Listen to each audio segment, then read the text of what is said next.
Welcome to our channel. Today we how to restore your Canva brand kit with consistent fonts, complete guide step by step clearly. To restore your Canva brand kit with consistent fonts, start by logging into your Canva account.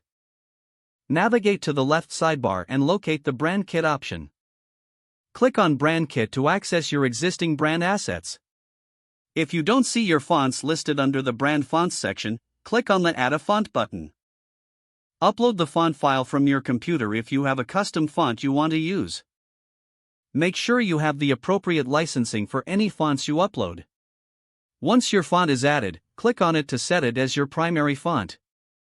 You can also select a secondary and accent font to maintain brand consistency. After selecting your fonts, review how they look together. Make adjustments if necessary by choosing different font combinations within the kit.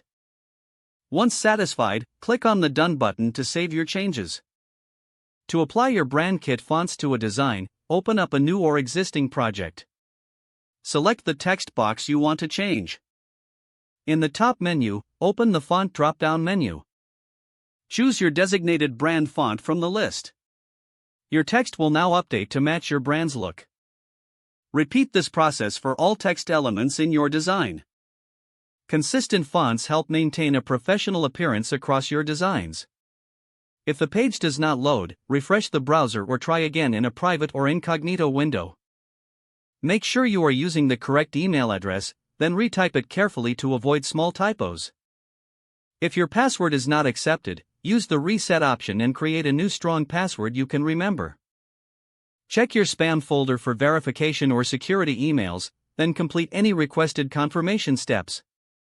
Enable two-factor authentication if available to improve account security and reduce unauthorized access risk. After signing in, review your profile details so your contact information and settings are accurate and current. If you see an error message, note it down and try again after restarting your device and internet connection. Log out when you finish, especially on shared devices, to keep your account and payment information secure.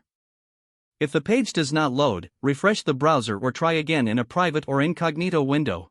Make sure you are using the correct email address, then retype it carefully to avoid small typos. Don't forget to like this video and subscribe to our channel for more step-by-step tech guides.